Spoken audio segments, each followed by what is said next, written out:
여러분 안녕하세요. 파워앤의 권빠빠예요. 오늘 제가 소개할 내용은 바로 퍼싱 대 떼3사8호의 대결이에요. 지난번에 티거와 퍼싱의 대결을 소개했었죠. 그때 나왔던 퍼싱이 이번엔 2차 대전 때 만들어진 소련의 전차 떼3사8호와 대결하는 거죠. 둘이 싸우면 누가 이기게 될까요? 오늘 그 해답을 찾아보려 해요. 그런데 미국과 소련은 알고 보면 사실 공통점이 많아요. 가령 예전 동영상에서 두 나라 모두 별을 자신들의 상징으로 삼는다는 얘기를 했었죠. 또 두 나라는 영토가 크고 인구가 많죠. 잠시 후에도 두 나라가 공유하는 공통점이 또 나올 거예요. 가령 예전 동영상 주제 중에 전차가 있었던 거 기억하시죠? 그때 1차 대전 중에 만들어진 영국, 프랑스, 독일의 전차들을 살펴봤었죠. 사실 그러한 초기 전차들은 공통점이 있어요. 바로 한결같이 못생겼다는 점이죠. 조금 달리 말해 말만 전차지 도무지 전차처럼 생기지 않았다는 거예요. 이들 모두에는 전차를 상징하는 캐터필러, 즉 무한궤도가 있기는 해요. 캐터필러라는 영어 단어가 원래 기어다니는 애벌레를 뜻하는 건 다 아시죠? 무한궤도에 캐터필러라는 이름이 붙은 이유는 이걸 장착한 농업용 트랙터 회사를 세운 벤자민 홀트 덕분이에요. 홀트는 자기가 개발한 무한궤도에 캐터필러라는 이름을 붙이고 회사 이름도 홀트 캐터필러 회사로 바꿨죠. 그게 캣이라는 약자로도 잘 알려진 세계적인 중장비 회사 캐터필러고요. 초기 전차들의 가장 큰 문제는 바로 포탑이 없다는 점이었어요. 다시 말해 이들 전차는 후대에 등장하는 돌격포와 다르지 않은 외관이었던 거예요. 돌격포가 모든 면에서 전차보다 열등한 존재라는 얘기는 아니에요. 돌격포에도 장점이 있기는 하죠. 일단 구조가 단순하기 때문에 만들기 쉽고 제조 비용도 낮아지죠.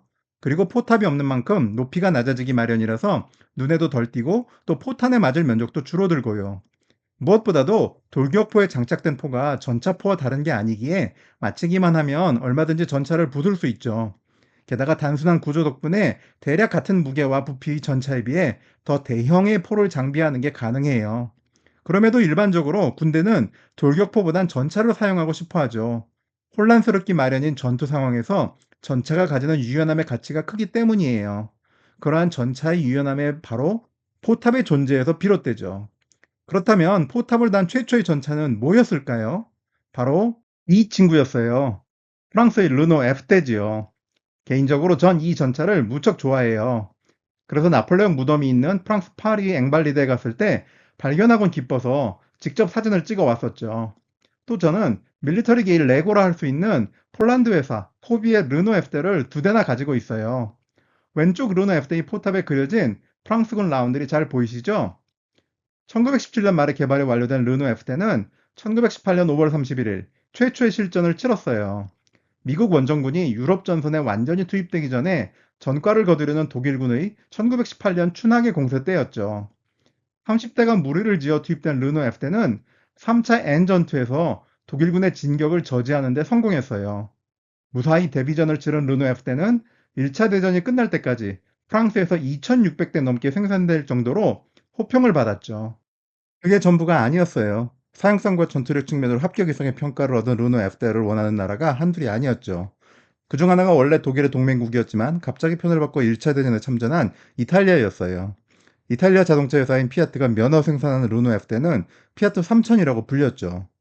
피아트는 알겠는데 뜬금없는 3000이라는 숫자가 혹시 궁금하신가요?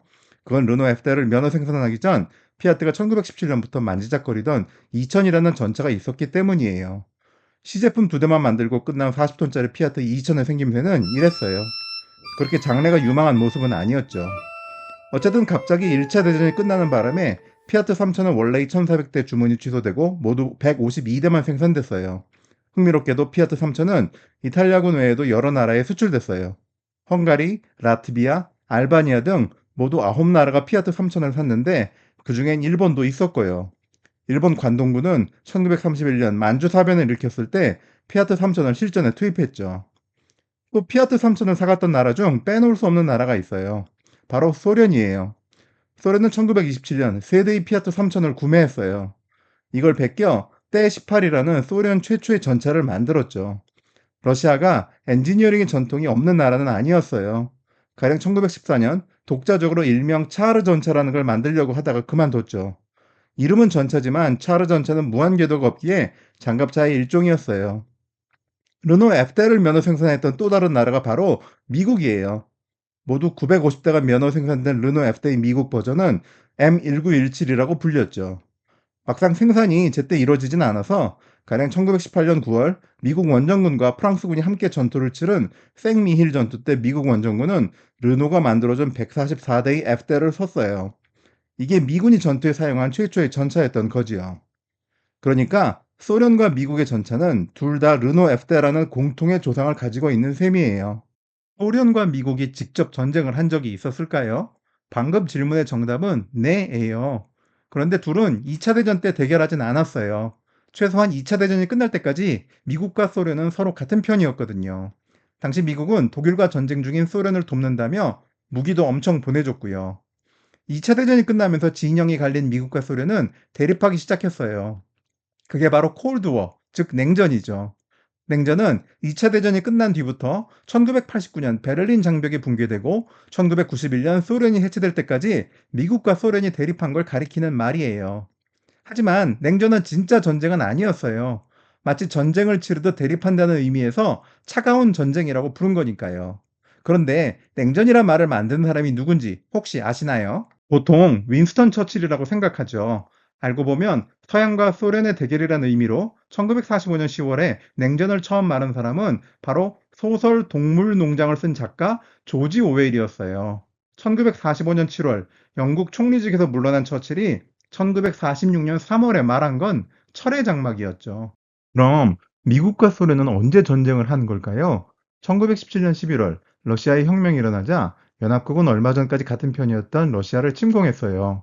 물자 유입을 차단해 독일을 굶겨주기에는 봉쇄의 포위망이 헐거워지는 걸 막고 쫓겨났던 러시아 황제를 다시 권좌에 앉히려는 의도였죠.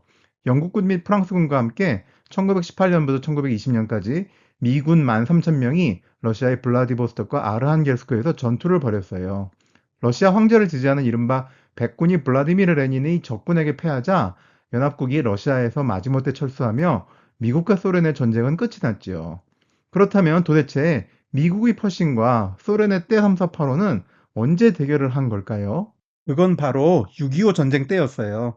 미국과 소련이 직접 전쟁을 한 게 아니라 소련을 대리한 북한군과 미군 사이 전투에서 벌어진 일이었죠. 지난 동영상에서 독일군의 티거를 상대할 만한 전차가 미군에게 없어서 급하게 만든 전차가 M26 퍼싱이라고 했던 거 기억나시나요? 티거가 등장하자 전차전에서 어려움을 느낀 건 당시 동부전선에서 독일군을 상대하던 소련군도 마찬가지였죠. 그래서 소련은 당시 주력 전차였던 때3사에 대공포로 개발된 구경 85mm 포 M1939를 탑재한 새로운 전차를 급하게 만들었어요. M1939는 1000m 거리에서 100mm의 장갑을 반반 확률로 뚫을 수 있었거든요. 그게 바로 때348호였죠. 제일 두꺼운 포탑 전면 두께가 90mm인 때348호는 여전히 약 1500m에서 2000m 사이에선 티거에게 일방적으로 당하는 신세였지만 1000m 이내라면 해볼 여지가 있었던 거지요. 한국전쟁 초기 한국군에는 소련이 북한에게 준 때348호를 상대할 무기가 없었어요. 전차는 당연히 없었고 미군이 쓰다가 죽어간 장갑차 M8 그레이하운드 수십 대, 그리고 관통력이 부족한 57mm 대전차포 M1이 전부였죠. 그레이하운드의 구경 37mm 포로는 때348호를 파괴할 방법이 아예 없다시피 했고요. 그럼에도 미군은 북한군의 때348호를 얕봤어요. 주일 미군이 보유한 M24 채피로 충분히 때348호를 상대할 걸로 생각한 거죠. 그러나 1950년 7월 10일 제일 먼저 때348호와 전투를 벌이기 시작한 24 보병사단 78기갑대의 채피는 1대2의 교환비에 그쳤고 다음날 3대를 더 잃었어요. 그리고는 8월 초까지 14대 중 12대를 잃고 말았죠. 전면 장갑이 38mm밖에 안 되는 데다 1000m 거리에서 70mm의 장갑을 겨우 뚫는 채피에 구경 75mm 포로 때348호를 상대하기엔 무리였던 거지요. 그럼 허신과 때348호의 실제 대결은 어땠을까요? 1950년 8월 17일 밤 8시경 경상남도 창녕군 영산면 오봉리의 낙동강 방어선을 지키던 미국 5해병연대 1기갑대대의 퍼싱 4대가 북한군 백구전차연대 2대대 소속의 때348호 4대에게 지근거리에서 포격을 가했어요. 때348호 3대가 곧 불덩이가 되고 마지막 한 대는 같이 방어하던 미국 9보병연대의 3.5인치 바주카에 의해 파괴됐고요. 때348호의 무적 신화를 깬 퍼싱의 값진 승리였던 거지요. 때348호도 무력한 상대는 아니었어요. 9월 5일 2대의 돌격포 SU-76M 및 1개 보병 중대와 함께 때-3485 2대가 다시 오봉리를 공격해왔죠. 퍼싱 1개 소대가 맞섰지만 2대가 때-3485의 85mm 포에 파괴됐어요. 그나마 다행인 건 공격해온 북한군의 모든 기갑 차량 4대가 미군의 바주카에 의해 마찬가지로 파괴됐다는 점이었죠. 오늘 이야기 어떠셨나요? 그럼 여러분, 나중에 다시 만나요. 권빠빠이 파워 앤